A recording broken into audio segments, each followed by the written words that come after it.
warahmatullahi wabarakatuh. Apa kabar teman-teman semua? Semoga teman-teman sehat selalu ya. Nah, kali ini Pak Caya akan bercerita sebuah kisah yang berjudul Hutan Pelangi. Hutan Pelangi. Kenapa ya dinamakan hutan pelangi? Apa di hutannya penuh dengan pelangi? Nah, supaya tahu, kita langsung dengarkan ceritanya ya. Kita mulai kisah tentang hutan pelangi. Pada suatu hari, di sebuah tempat terdapat sebuah hutan yang luas sekali. Hutan itu bernama Hutan Pelangi. Hutan itu dipenuhi dengan nikmat yang telah Allah berikan kepada semua penghuni hutan. Di hutan pelangi itu ada banyak sekali hewan-hewan dan tanaman yang hidup di sana. Suatu hari ada seekor hewan yang sangat ingin tahu sekali kenapa hutan itu dinamakan hutan pelangi. Dia bernama Momo. Dia adalah seekor monyet. Aku sangat ingin tahu sekali nih, kenapa ya hutan tempat tinggalku ini dinamakan hutan pelangi? Aku harus cari tahu nih. Tanya sama siapa ya? Aku mau tanya sama semua. Momo bertanya kepada seluruh penghuni hutan, kenapa hutan itu dinamakan hutan pelangi? Ketika dia bertanya, tidak ada yang berjawab. Ketika dia bertanya lagi, tidak ada yang tahu lagi. Ternyata kebanyakan tidak tahu jawabannya kenapa hutan itu dinamakan hutan pelangi. Hingga si Momo ini bertanya kepada salah seorang pamannya yang bernama Paman Piko. Momo kemudian datang menemui Paman Piko. Ketika sudah bertemu, Momo pun langsung bertanya tentang hutan pelangi itu. Assalamualaikum Paman Piko. Waalaikumsalam. Wah, sepertinya kamu buru-buru sekali. Ada apa, Momo? Ini Paman, Momo ingin tahu sekali nih, kenapa tempat tinggal kita ini dinamakan hutan pelangi, padahal di sini tidak terlihat pelangi. Oh, kamu ingin tahu ya? Sebenarnya Paman juga kurang paham, tapi Paman tahu siapa yang bisa memberikan jawaban kepada kamu. Siapa Paman? Di ujung sana, di ujung hutan sana, ada seorang kakek bernama Kakek Gaga. Dia dulu yang memberikan nama untuk hutan ini, nama hutan pelangi itu. Oh, begitu ya? Iya, coba kamu pergi ke sana. Siapa tahu kamu bisa menemukan jawabannya. Wah, terima kasih ya Paman. Kalau begitu, Momo mau pergi dulu. Assalamualaikum. Waalaikumsalam. Hati-hati ya. Iya Paman, terima kasih. Sama-sama. Momo kemudian pergi untuk menemui Kakek Gagah. Ingin menemukan jawabannya kenapa tempat tinggalnya dinamakan hutan pelangi. Dia pun kemudian berangkat. Dia tidak sendirian, dia mengajak salah satu temannya, yaitu si Bibi. Momo pun berangkat bersama Bibi menuju rumah Kakek Gagah. Bibi, ayo ikut denganku. Kemana?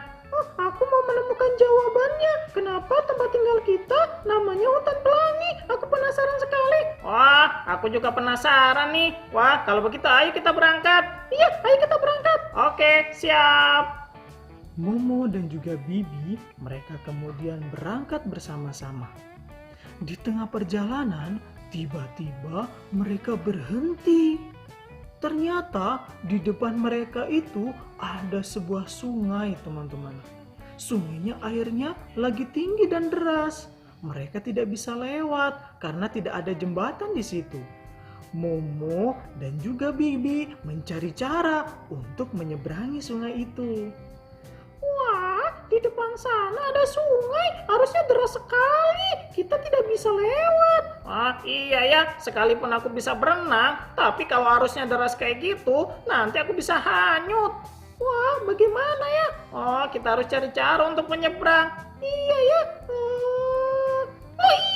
bagaimana kalau kita pakai batang pohon saja yang sudah tumbang? Wah, iya, ide yang bagus. Aku pernah nonton di film dongeng-dongeng seperti itu. Ayo kita cari. Iya, ayo kita cari. Momo dan juga Bibi mereka mencari batang kayu untuk digunakan sebagai jembatan menyeberangi sungai itu. Mereka pun menemukannya. Dipasanglah batang pohon tadi, kemudian dijadikan jembatan oleh mereka. Mereka pun kemudian menyeberang sungai itu menggunakan batang kayu yang dijadikan jembatan. Mereka pun berjalan bersama-sama. Ketika mereka berjalan bersama-sama, tiba-tiba di bawah mereka terlihat seekor buaya yang sedang lapar. Buaya itu melihat, wah, ini ada seekor monyet dan seekor bebek. Kebetulan aku belum makan. Wah, ini bisa jadi makananku nih. Aku tungguin di bawah. Ketika Momo dan juga Bibi mereka menyeberang, di bawahnya sudah menunggu seekor buaya. Mereka pun berjalan pelan-pelan, tapi mereka tidak tahu kalau di bawahnya ada buaya yang sudah menunggu. Tiba-tiba ketika di tengah perjalanan, si Bibi ini melihat ke bawah. Wah, aduh, bagaimana ini? Kenapa Bibi? Coba lihat ke bawah. Memangnya ada apa? Itu ada buaya. Ayo kalian jatuh sini, aku biar bisa makan. Ayo jatuh. Aduh, bagaimana ini? Wah, ayo kita pelan-pelan saja supaya kita tidak dijatuh. Wah, iya nih. Ayo. Mereka pun berjalan pelan-pelan melewati batang kayu yang digunakan sebagai jembatan tadi. Mereka pelan-pelan karena kalau mereka sampai jatuh, di bawah sudah ada buaya yang menunggu. Mereka berjalan pelan-pelan. Buaya tetap menunggu. Wah, lama sekali ya. Aduh, perutku sudah terlanjur lapar nih.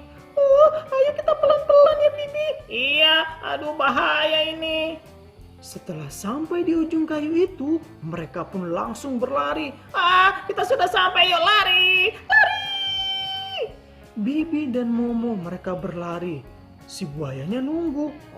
Kemana mereka ya? Wah, ternyata mereka sudah berhasil lewat. Ya, tidak jadi makan deh. Cari makanan tempat lain Piu. Buayanya mencari makanan di tempat lain. Momo dan juga Bibi, alhamdulillah mereka selamat. Mereka pun meneruskan perjalanan menemui kakek Gaga. Setelah lama berjalan, sampailah mereka di rumah kakek Gaga. Mereka pun mengetuk pintu rumahnya. Tok, tok, tok, tok, tok. Assalamualaikum kakek. Assalamualaikum kakek. Mereka mengetuk pintunya, tapi belum ada yang menjawab. Diketuk lagi pintunya. Tok, tok, tok, tok. Assalamualaikum kakek. Assalamualaikum kakek Gaga. Alhamdulillah, dari dalam rumahnya ada yang menjawab. Waalaikumsalam, katanya. Itu sepertinya suara kakek Gaga. Iya, ayo kita tunggu saja di depan pintu. Mereka menunggu di luar. Kakek Gaga keluar. Siapa kalian? Kakek, aku adalah Bibi si bebek. Aku adalah Momo si monyet, kek. Kenapa kalian datang ke sini? Ada perlu apa, Cuk? Ayo silakan masuk. Iya, kek. Mereka kemudian masuk dan menyampaikan pertanyaannya kepada kakek Gaga. Begini, kek. Momo dan juga Bibi penasaran sekali. Kenapa hutan kita ini dinamakan hutan pelangi? Padahal kan tidak terlihat pelangi di sini. Momo ingin tahu, kek. Katanya Paman Piko, kakek dulu yang memberikan nama hutan ini. Jadi Momo bertanya pada kakek. Benar sekali, Cuk. Dulu kakek yang memberikan nama hutan ini bernama Hutan Pelangi. Nah, ceritanya begini. Dulu hutan ini sangat indah sekali. Banyak makanan, semua kecukupan. Allah memberikan rezeki yang banyak untuk hutan ini. Tapi suatu hari hewan-hewan di hutan ini semuanya berebut makanan. Mereka tidak ada yang mau mengalah. Hingga akhirnya hutan menjadi rusak, pohon banyak yang tumbang, buah-buahan sudah tidak ada, banyak yang kering pohonnya, dan terjadilah kelaparan di hutan itu. Karena hewan-hewannya tidak ada yang bersyukur, semua berkelahi, bentuk berebut makanan. Hingga akhirnya hutan kita tidak ada makanan lagi, semua kelaparan. Akhirnya mereka sadar kalau perbuatan mereka itu tidak baik dan harus berubah. Ketika mereka mau berubah, tiba-tiba turunlah hujan. Mereka berdoa kepada Allah agar Allah mengembalikan hutan mereka seperti sedia kala. Dan alhamdulillah, karena Allah Maha Pengasih, Maha Penyayang, Maha Kuasa, jadi hutan itu tiba-tiba kembali hijau, kembali lagi subur, dan banyak buah-buahan lagi di sana. Setelah hujannya berhenti, tiba-tiba muncullah pelangi yang indah. Nah, sebagai pengingat supaya kita selalu bersyukur kepada Allah dan bersyukur atas nikmat yang Allah berikan, makanya kakek berikan nama hutan ini Hutan Pelangi. Begitu ceritanya. Oh, begitu ya, Kek. Jadi, ketika kita dengarkan kata hutan pelangi, kita jadinya lebih bersyukur lagi ya atas nikmat yang Allah berikan kepada kita. Nah, itu benar sekali. Itu tujuan kakek beri nama Hutan Pelangi. Oh, begitu ya. Wah, sekarang aku baru mengerti, Kek. Terima kasih ya penjelasannya. Iya, sama-sama. Ya sudah, Kek. Momo dan juga Bibi mau pulang dulu ya. Assalamualaikum. Waalaikumsalam. Hati-hati ya. Iya, Kek. Terima kasih. Sama-sama. Dan juga Bibi kembali pulang ke rumahnya. Mereka sudah mendapatkan jawaban dari kakek Gaga. Ternyata hutan itu dinamakan Hutan Pelangi supaya orang-orang selalu ingat akan kuasa Allah, akan segala nikmat yang Allah berikan kepada para penghuni hutan lewat keindahan pelangi itu, teman-teman. Nah, sejak saat itu mereka pun hidup dengan damai dan bahagia. Selesai. Nah, dari cerita tadi, teman-teman belajar kalau kita harus selalu bersyukur atas semua nikmat yang Allah berikan kepada kita. Allah sudah memberikan kita air, Allah sudah memberikan kita buah-buahan, Allah sudah memberikan kita banyak makanan. Jadi kita harus bersyukur. Bisa teman-teman ya? Nah, itulah tadi kisah tentang Hutan Pelangi. Tunggu cerita Pak C selanjutnya teman-teman ya. Pak C akhiri. Assalamualaikum warahmatullahi wabarakatuh. Dadah.